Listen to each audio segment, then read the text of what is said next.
almost 9 years ago, I went outside in the hallway and a woman passed and she had a long abaya on, and I went to a brother and a sister and I said, can you tell me if she's married? And they said, no. Where is she from? They said, Yemen. I said, never mind. I said, Yemeni people don't marry Palestinians. Never mind. They said, no, her sister is married to him. Make a story short, this was on Saturday in Washington. I went back to New York on Sunday. On Monday, I found their parents' house. I knocked on the door and I said, I'm here to marry your daughter. I said, what? I said, I'm here to marry your daughter. Which one? I said, I don't know her name. She's short. Bring them all out. Just, you know.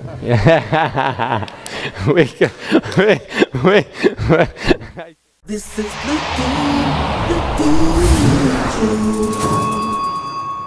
You know, obviously there's a way to interact with the opposite gender, right? The utmost respect, right? It's not just this open, you know, flirting and doing whatever you want. You know, you follow me? But why is it's become something like taboo? Like you mentioned, you know, the hush hush in the homes. You don't talk about it, and next thing you know, the young boy just explodes, and you know, and does it the wrong way. And the woman also, she gets, you're not talking about it, maybe warning her about many of the talking about it, so she can, you know, not fall into some of these traps, and educating them. Sexual education is the word, right? Is that important? How important is it? I just want to say one thing. Let the brothers and sisters understand that very, very, very good. And I think this is a major problem with a lot of us, and we forget. وَمَنْ يَتَوَكَّلْ عَلَى اللَّهِ فَهُوَ حَسْبُهُ. The person that has complete reliance on Allah Azza wa Jal, he will be his sustainer. If you're looking for a husband, if you're looking for a wife, ask Allah Azza wa Jal first. And wallahi alladhi la ilaha illahu, Allah will not let you down. If your intention is correct, you're gonna get the right wife. If your intention is correct, you're gonna get the right husband. I don't care how Allah Azza wa Jal, He will manage to bring you together, but Allah Azza wa Jal will, because if Allah wants something to happen, it will happen. I don't care what culture your family from or what culture her family is from. So believe it or not, in the beginning, every person comes and they said to me, I said, look, Allah Azza wa Jal gives you an appointment every day in the last third of the night.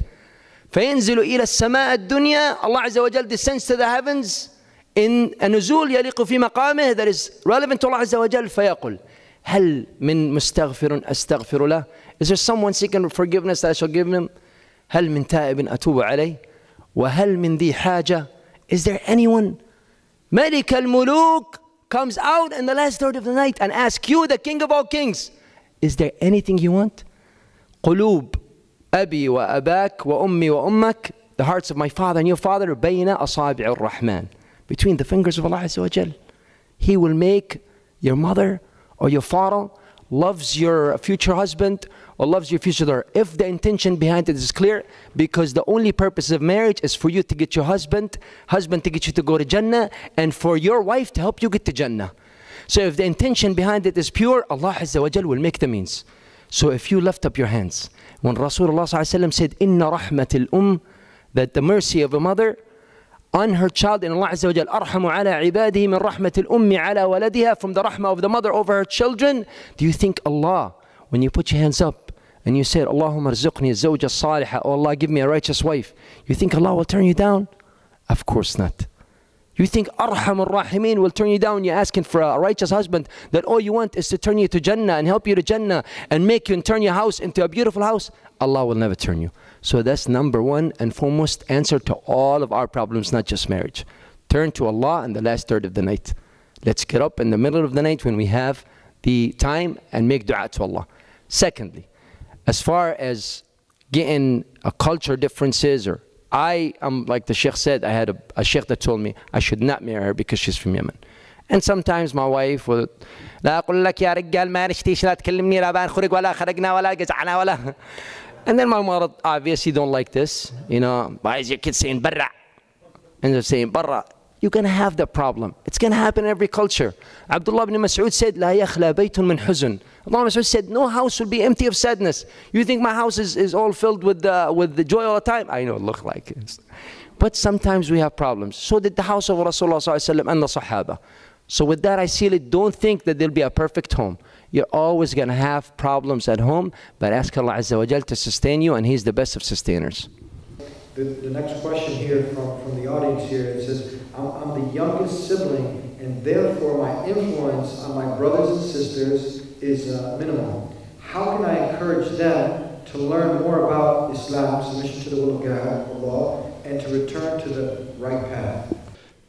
Modeling, every member of the family has that ability and that role, even without opening their mouth, just to live the righteous life, to model it. Everybody has eyes and ears. They're watching, they're listening, and they know right from wrong.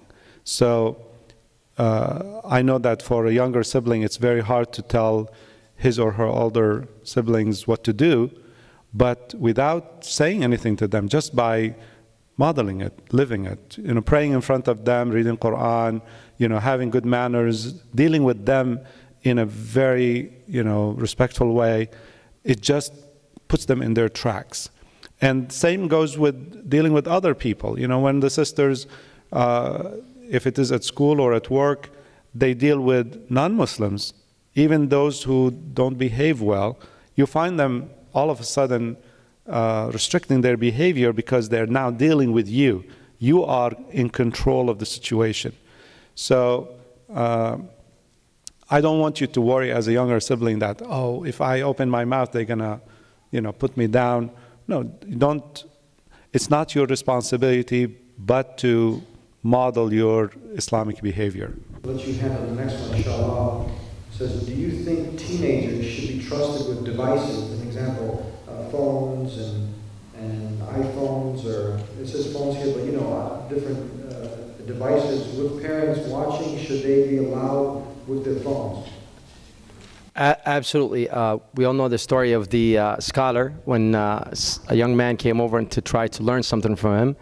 He, on the first day, had put a mouse inside a box. And in the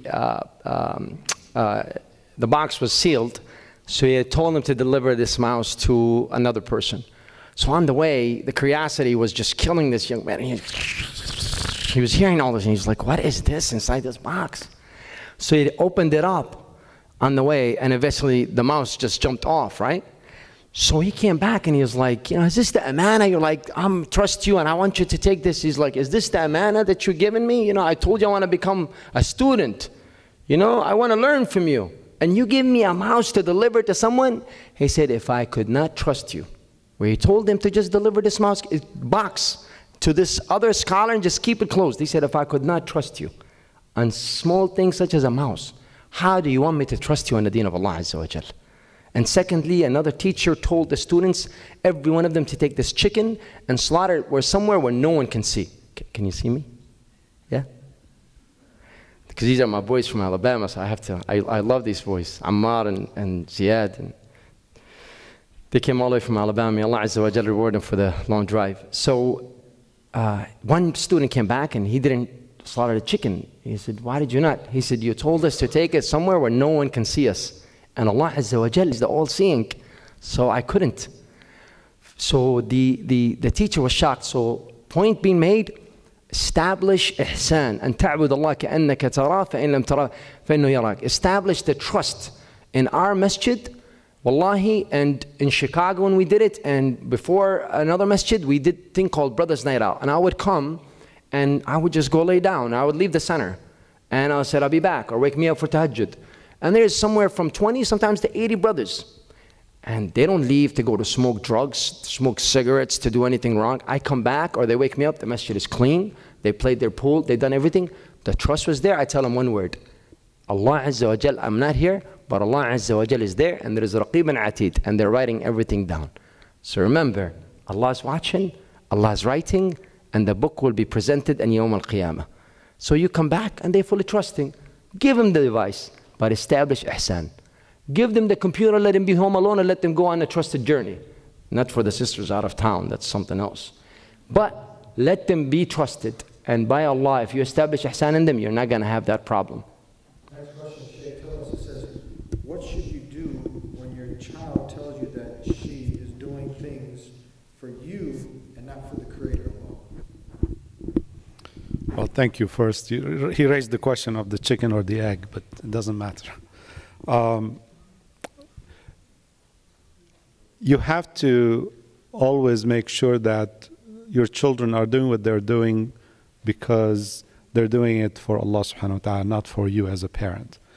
And we see a lot of children obeying their parents or fearing their parents, so they're praying for that, and they fast because of that. As soon as they grow up and leave the home, they drop all of it and say, I did it when I was young and I feared you, but now I don't care. And that's the risk. So you have to instill in your children that whatever you do, do it for Allah subhanahu wa ta'ala, to please Allah. So even if you're not there, like he just said, they are watching what they're doing because they know Allah is watching them. And you cannot, expect the children will really consistently go. It's just like the police. If the police is not there, people speed, people do drugs. If the police is there, they behave. We don't want to be like the police. We want the children to self-police themselves. We're going to go ahead and wrap it up with last questions, closing comments, and suggestions. We only have a few minutes left. Says, Imam, can you speak a little bit about parents who are against getting their children married to someone who isn't of the same ethnicity as them, but are very strong in their deen? Example, Arab, Pakistani, etc. It's a very big common problem. Not only in, it's in a lot of masajid that is happening from traveling from different states. It's all over. So two things for the youngsters. Again, I want you to understand. Wallahi, I'm telling you, my parents. I don't want to say they worked to try not to make sure that the marriage doesn't work, but they were not very happy in the beginning. But I could see the look in my mother's face, like she's going all the way, and then the way that we got there, and she was very uncomfortable. And I'm sure now, alhamdulillah, I have Khadija, Aisha, and Fatima, and Farah, and Farah being a good wife and helping me where I'm at, alhamdulillah, by the mercy of Allah Azza wa Jal. So I'm sure her view is different. The point again, if Allah Azza wa Jal, first, worry about making sure that Allah, and you make an istikhara and ask Allah, oh Allah, if this is good for me, then oh Allah, if this is good for me, make this marriage work. So again, if Allah Azza wa Jal want for this marriage to work and she's good for you, try to convince yourself, first and foremost, to have the belief that Allah choose for you. Now secondly, again, stop worrying about your parents first. Worry about Allah. And if this marriage makes salat istikhara, if this marriage is bad for me, oh Allah, get rid of it. If this girl is going to help me get to Jannah, bring her closer. And I've seen, I'm telling you, brothers and sisters, and they are madly in love, and they are working so hard. And can you talk to my dad? And the latest one, I've talked to her dad, and I talked to the mom because she was of Arab, and the kid was Indian. And if I was like, I'm not, it's not going to happen, and I'm so-and-so, and he's so-and-so. And after I convinced the dad, guess what? The marriage didn't work. She just got a divorce. Salli istikhara. If Allah Azza wa Jal wants for the marriage to work and Allah pleased with this marriage and He makes it easy, stop going against bad signs. If Allah is giving you signs, stay away, stay away. Then secondly, about convincing the parents. There is nothing better than a house that is filled with iman, and their aqeedah in the house is Quran and the Sunnah. Teach your parents, sit them down and reason with them with miqyas, with something that is measured with Kitab Allah and Sunnah al-Rasul. The problem, our houses is not measured by Kitab Allah, Sunnah al-Rasul anymore. It's measured with what? Just like they told Ibrahim and the rest of the prophets and Muhammad ﷺ that we want to deal with the religion of our fathers and great-grandfathers. We want to stuck in their own ways. If we go back to in the house to have the Quran as our constitution, applying everything there, that will happen. But how is that going to happen? Like Imam Masr earlier said, you acting like a role model Muslim by Qudwa, Allah Azza wa Jal will bring the tranquility in the house, and you as a good Muslim in your house, Allah will bring the peace in there. So 3 points again. 1, pleasing Allah Azza wa Jal, and most importantly, asking Allah Azza wa Jal. Salat al-istikhara.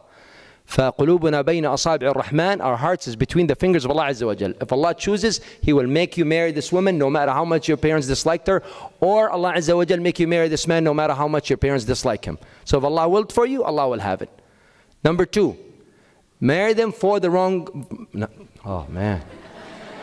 Whew. We need to go take a break. Sheikh, you're making me nervous. Marry them for the right reason, not the wrong reason. And that's not for the looks. Don't go for the looks, go for the deen. Go for the deen. Rasulullah said that تنكح المرأة أربع, women will be married for 4. And Rasulullah said, فَضْفَرْ بِذَاتِ الدين, look for the one with the religion. Not meaning Muslim. Ask her, come here sister, what do you know about Quran?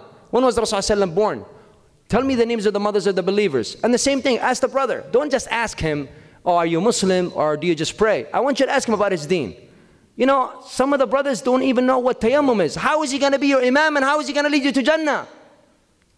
You really want true love forever and for eternity? You want him to take you to Jannah, not just here. So you want a man that knows the deen. So number 2 is you want to make sure that you follow Rasulullah said, إِذَا جَاءَكُمْ رَجُلٌ تَرْضُونَ بِدِينِهِ. A man comes to you, accept his deen. Deen not meaning Islam. وَخُلُقُ or خُلُقُ وَدِينُ. His religion and his manners. Or manners and religion. Then marry him to your daughters. So that's the second measurement. And the last and third and most important thing is for you conducting yourself in the right, correct manner. And with that, you'll be pleasing Allah Azza wa Jalla, and Allah will make things easy for you. I'd like to thank everybody. Takbir! Allahu Akbar. All right, so this is everybody else who maybe, I know this is not interested, this is not a work crowd. We can praise and pray to the heavens. Takbir! Allahu Akbar. God is great, that's right. And thank you for being with us. Thank you, thank you, thank you.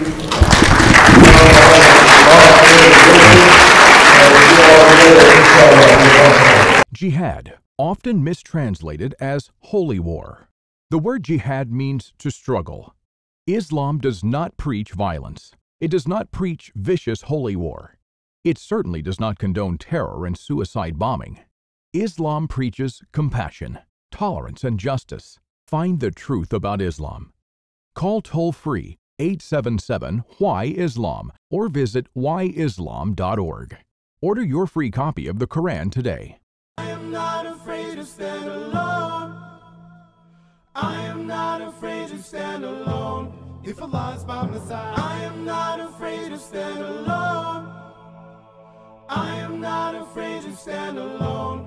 If Allah's by my side, I am not afraid to stand alone. I am not afraid to stand alone. If Allah's by my side, I am not afraid to stand alone.